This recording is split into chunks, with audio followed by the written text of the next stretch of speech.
My parents made me pay rent while they funded my siblings' futures. So I used their own lease to turn the tables and stop the exploitation. You know, sometimes you just hit a wall, a point where you realize the people who are supposed to have your back are actually using you as a literal piggy bank. For me, that moment of gut-wrenching betrayal came when I overheard my own parents, the people who raised me, planning how to spend my hard-earned money they were forcing me to pay them, on my siblings. It all started when I turned 18. I was still in high school, working part-time at a grocery store, barely making minimum wage. But the day I became an adult, my parents decided I needed to learn responsibility and prepare for the real world. Their idea of preparation? Charging me $750 a month to live in my childhood home. Every single month, on the first, they demanded their money. After paying them, I was left with next to nothing. I just assumed this was how adulthood worked, a harsh reality I had to face. So I paid. Every month, through my entire senior year. Then, things got weird. 6 months after me, my brother Ethan turned 18. No rent. Not a dime. My parents, all smiles, explained that he was focused on his music career and didn't need the stress. His music career mostly involved sitting in his room playing video games, occasionally strumming his guitar for 20 minutes. For his birthday, they even bought him an $1,800 amplifier.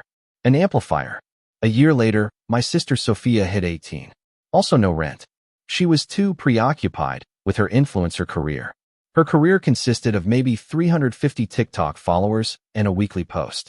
My parents, supportive as ever, bought her a ring light and a brand new phone, all to help her create content.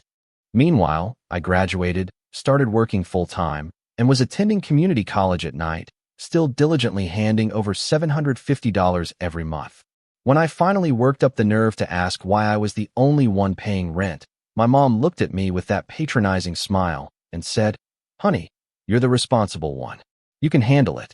Your siblings need more encouragement to pursue their goals." My blood boiled. Encouragement. Ethan's music career involved one disastrous open mic night where he forgot his own lyrics. Sophia's influencer career peaked at 500 followers, even after my parents shelled out for professional photos. But still, I kept paying. Then, they raised my rent to $950. Rising costs, they said. And you're working full-time now, so you can afford it. Ethan, now 20, had never worked a day in his life. Sophia worked one miserable shift a week at a boutique, mostly for the employee discount. And I was paying more than double what some people pay for their own apartments. But the real, soul-crushing kicker came when I overheard them. I was walking past their open bedroom door, and their voices drifted out. They were talking about their finances. My rent money. They were depositing it directly into savings accounts. For Ethan, for Sophia, my rent was literally funding my siblings' futures. I couldn't save a dime for myself, but my money was going straight into their education funds, even though neither of them was actually in school. Ethan had dropped out of community college after one semester. Sophia never even applied. I was working, going to night classes, paying my own tuition, and building a nest egg for them. When I confronted them, heart pounding, they just doubled down. "Ethan and Sophia aren't as capable as you," my mom explained, as if that made it okay. "They need the financial cushion more. You're smart enough to do it on your own." That was it. That was the moment something inside me snapped. Then I found out they were telling everyone, our entire extended family, that I was living at home for free, mooching off them. They were painting themselves as saints, supporting their adult child, while I was silently handing over $950 a month. My aunt, at family dinners, would make pointed comments about me needing to mature and support myself. My parents never corrected her. Not once. It was infuriating. But then, an idea sparked. I decided to play their game. I went to them, feigning humility. "You know what?" I said. "You're right. I need more responsibility." I asked them to draft a formal lease agreement. For my credit, I explained. To establish a rental history. They beamed. "Excellent adulting," my mom exclaimed. They put together an official-looking lease, terms and conditions, everything. They were so proud of teaching me about contracts. They even took a photo of me signing it. A perfect snapshot of their responsible parenting. What they didn't realize. In our state, once you sign a lease, you have tenant rights. And they had just broken about 15 of them. No proper notice for rent increases. No payment receipt system. No maintenance agreements. No security deposit documentation. And they'd been entering my room without my knowledge. Using my bathroom when theirs was occupied. Taking food I bought without permission. All violations. I started documenting everything. Every time my mom walked into my room without knocking. Every time my dad used my laptop without asking. Every time they gave Ethan or Sophia money and then instructed me to pay more. The lease even specified quiet enjoyment of the premises. It was hard to enjoy anything when Ethan was butchering guitar solos directly above my room at midnight. Sophia's photography equipment constantly cluttered the living room, blocking common areas. I sent them formal, written complaints for each violation. They laughed at first, thought I was being overdramatic. Then I stopped paying rent. I'm withholding payment due to unresolved lease violations, I stated, calmly, my heart hammering in my chest. It's my legal right as a tenant. They completely lost their minds. My dad demanded the cash. I offered to pay, I said, if they resolved the violations. They scoffed, claiming they didn't have to fix anything in their own home. Cool, I thought. Then I don't have to pay. They tried to kick me out. That's when I pulled out the lease. Their lease. I told them they'd have to formally evict me, which could take months. They'd have to go to court and explain to a judge why they were evicting one child while the other two lived there free. They'd have to admit, publicly, about the savings accounts funded by my rent. Everyone would know their lies. My mom panicked. She offered to reduce my rent back to $750. I countered. Zero, I said. Just like Ethan and Sophia. My dad's face turned beet red. He started yelling, calling me disrespectful, ungrateful. My mom jumped in, theatrically clutching her chest, saying how they gave me a roof over my head, and this is how I repaid them. My heart was pounding, but I held my ground. I'm not threatening anything, I explained, trying to keep my voice steady. I'm simply asking for the same treatment Ethan and Sophia receive, $0 a month. My dad's face got even redder, and he stormed out. My mom stared at me for a second, then followed him, leaving me alone in the kitchen, holding my neatly printed documentation of every single violation. The papers felt heavy in my hands. I heard their bedroom door slam upstairs. That night, I tried to do my homework, but the thin walls made it impossible. My parents were arguing loudly. My mom's voice, pleading, said they should just let me stay rent-free to avoid problems. My dad's voice, angry, insisted it would be a reward for bad behavior. He yelled about respect. The argument raged for over an hour. I gave up on homework and just listened. The next morning, breakfast was tense. My parents were at the table, eating cereal in silence. Ethan walked in, scratching his head, sensing the weird vibe. I poured myself coffee and explained everything. The rent I'd been paying, the violations, the savings accounts I funded. Ethan actually laughed. Overreacting about a few hundred a month, he scoffed. Everyone pays rent when they're adults. I pointed out he didn't. He shrugged. It's different. I'm focused on my music. When did you last practice? I asked. He had no answer. Sophia floated in, phone in hand. She must have caught bits of the conversation because she immediately accused me of being selfish, of making everything about me. Her voice had that whiny, manipulative tone she used to get her way. I looked her dead in the eye. My rent money, I said, is literally funding your dreams. I told her about the savings account. Her jaw dropped. She looked at my parents, expecting them to deny it. My mom stared at her cereal. My dad clattered his dishes loudly into the sink. Sophia's face went pale. She sat down, without taking any food. That evening, they summoned me to the living room. They sat stiffly on the couch. My dad cleared his throat. We've discussed it, he said, and we have a counteroffer. Their compromise. My rent reduced to $350. My mom nodded. More than fair. I sat across from them. My compromise, I said, is still zero. Just like my siblings. My dad started to interrupt, but I kept going. If you prefer, I continued, we can let a judge decide what's fair. I pulled out my phone, showing them photos of their lease, my payment records, every documented violation. My mom's face drained of color. My dad stood up abruptly. I'm kicking you out immediately, he spat, his voice shaking. I remained seated. That's illegal without proper eviction proceedings, I stated calmly. You'll have to file paperwork, wait for a hearing, and explain to a judge why you're evicting one child while two others live here free. My mom's eyes widened. She grabbed my dad's arm, pulling him back down. He was breathing heavily. The room fell silent. They left without another word. The next day, at work, my coworker Katie saw how stressed I was. "You okay?" she asked. And it all just spilled out. During lunch, I told her everything. The rent, my siblings, the savings accounts, the lease violations. Katie's eyes got huge. "I can't believe your parents would do that," she kept saying. She insisted I talk to her husband, Barry, who worked in property management and knew all about tenant rights. He'd helped others in similar situations, she said.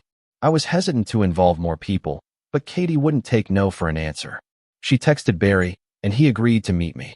That weekend, I met Barry at a coffee shop. He was a friendly, glasses-wearing man in his 40s. Katie had given him the gist, but I brought my folder, bursting with documents.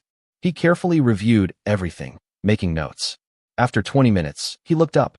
"Your parents," he said, "violated multiple tenant rights." He walked me through it. No proper notice for the rent increase, no receipt system for payments, no security deposit documentation. My photos of them entering my room without permission? Slam dunk. He confirmed I had a strong legal case and that most judges really dislike parents financially exploiting their adult children. He gave me the name of a tenant rights attorney, Crystal Winters, who offered free consultations.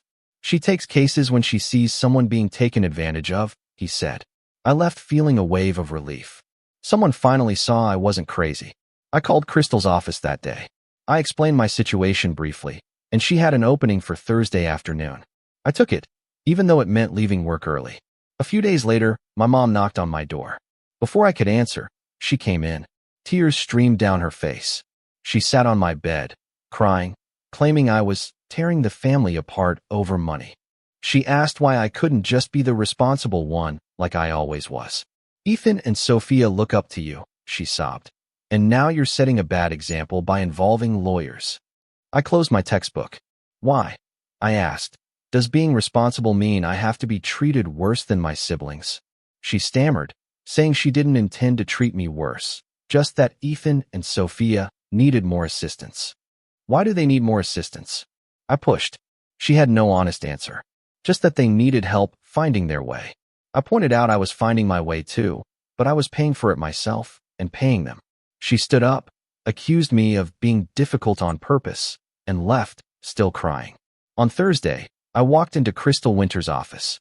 She was a no-nonsense woman in her 40s with direct eye contact and a firm handshake. Her office was piled high with files. I opened my folder and laid it all out. She listened, not interrupting, taking notes. When I finished, she leaned back. I've seen cases like yours before, she said. Parents exploit adult children all the time, convincing themselves it's for the kids' benefit.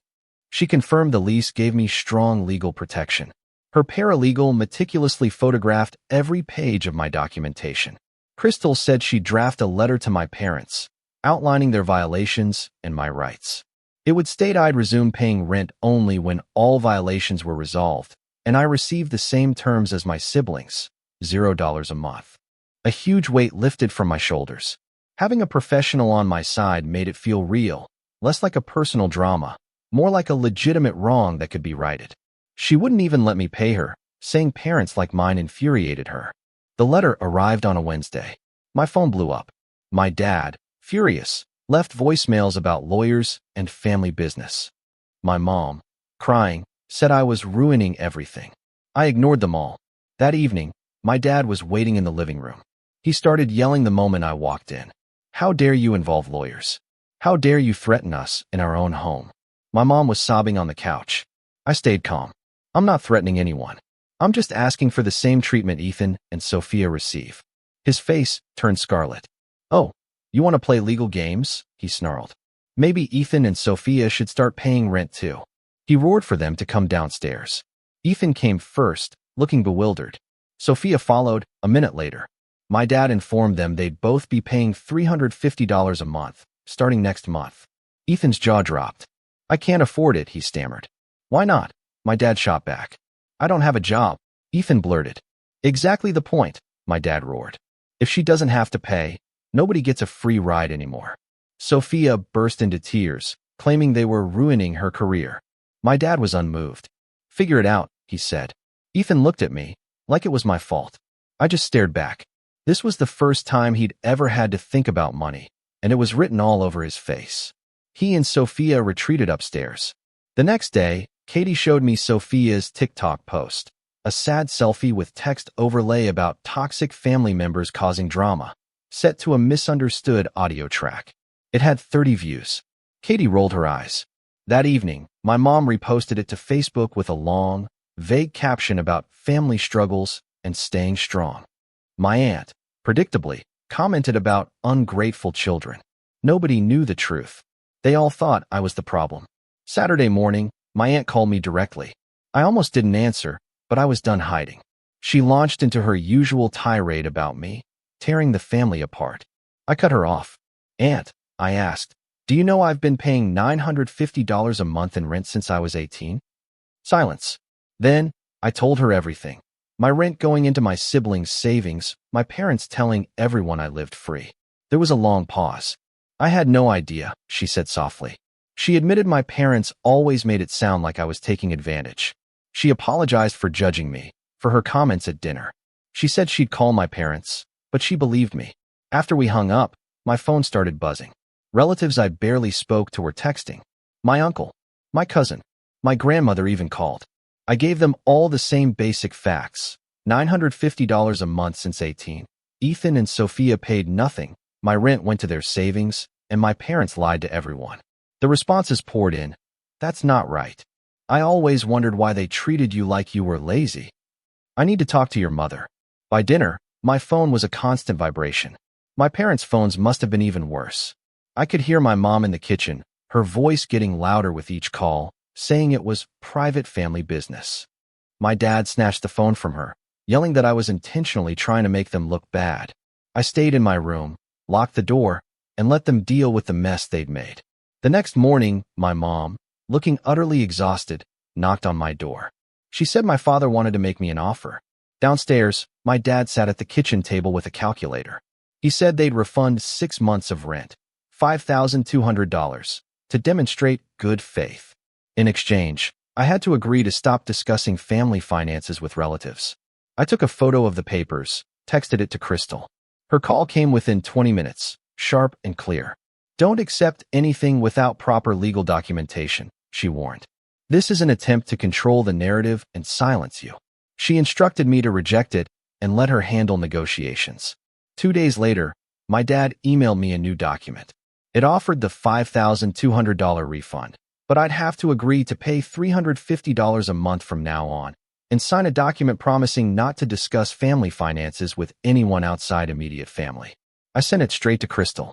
She called, annoyed. "They're still trying to control you," she said, pretending to compromise. I told her to respond.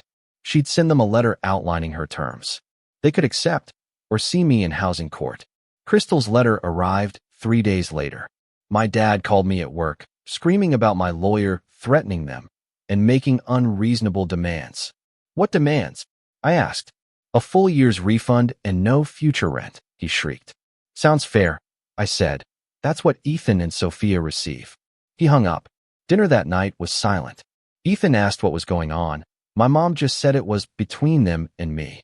Sophia scrolled on her phone. The silence was deafening, but I didn't try to fill it. For days passed with almost no communication.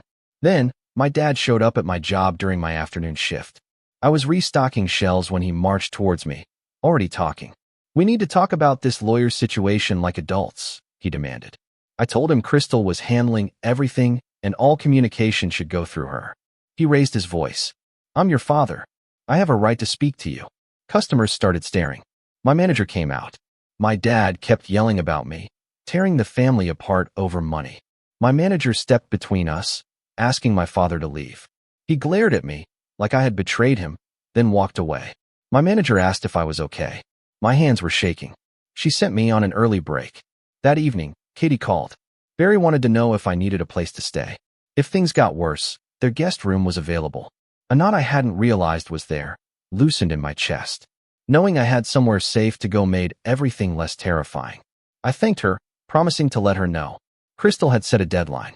On the 5th day, my mom visited my room. She said they were consulting their own lawyer. Fighting this in court will be expensive and embarrassing, she said. What will it take for you to drop everything? I simply reiterated Crystal's terms.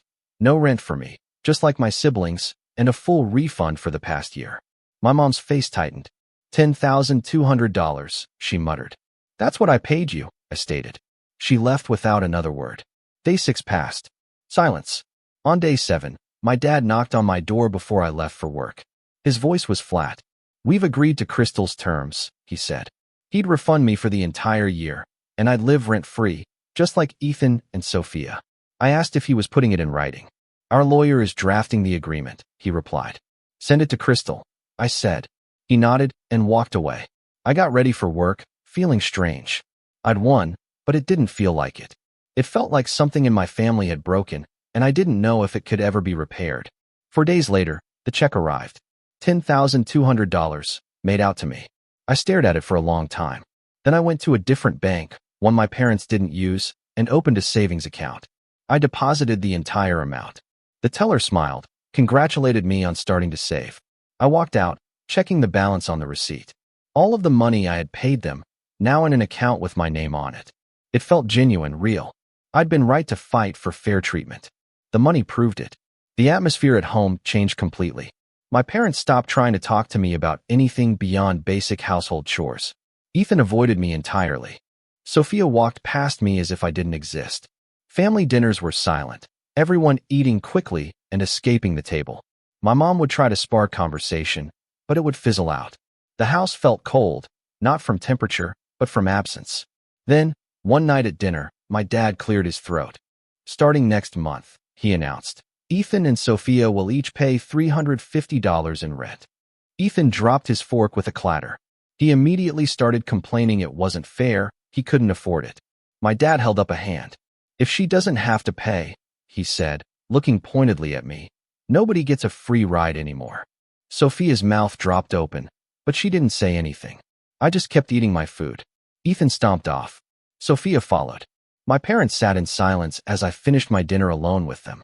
The following week, Ethan was suddenly extremely busy. He printed out his resume, applied for jobs online and at the mall. Within 5 days, he had an interview at a downtown music store. 2 days later, he announced he got the job. 4 days a week, helping customers, organizing inventory. My dad nodded. That's good. Ethan looked at me across the table, but I just ate my meal. It was amazing how quickly he found work when he had to. For 2 years, he'd claimed no one was hiring. Turns out, jobs were there all along. Sophia took a different approach. She stopped going to her boutique job, telling my parents she couldn't afford rent and pursue her influencer career. My mom looked at my dad, who just shook his head.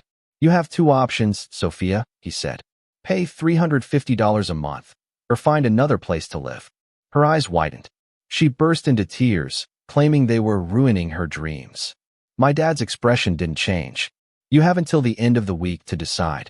She ran upstairs. The next day, she was on her laptop, applying for jobs. Within 5 days, she was hired at a coffee shop. Living at home still felt wrong, even without rent. The air was heavy. I started looking for my own place. I texted Barry, asking for advice on what I could afford. He invited me to his office that weekend. He spent an hour with me, going over finances, security deposits, utility costs. He looked up apartments in my area, explaining lease terms. By the end, I had a list of places to check out and felt confident. Annie, my business fundamentals professor at community college, approached me after class one day. She noticed my assignments were improving, that I seemed more focused. I told her about the housing situation, how resolving it had given me mental space. She nodded. Stress affects everything, she said. I'm proud of how you handled it. It was nice to have someone notice the positive changes. I spent 2 weeks apartment hunting. Most were too expensive or in bad neighborhoods. Then I found it. A small studio apartment, 3rd floor, old building. Small kitchen, small bathroom, but the main room was spacious. The landlord said $900 a month, all utilities included. My brain did the math. Less than the $950 my parents charged me. I'd pay less to live on my own than I did in their house. The irony wasn't lost on me. I filled out the application that day and was approved 5 days later. When I told my mom I was moving out, her face changed. She looked genuinely sad. asking if we could mend our relationship.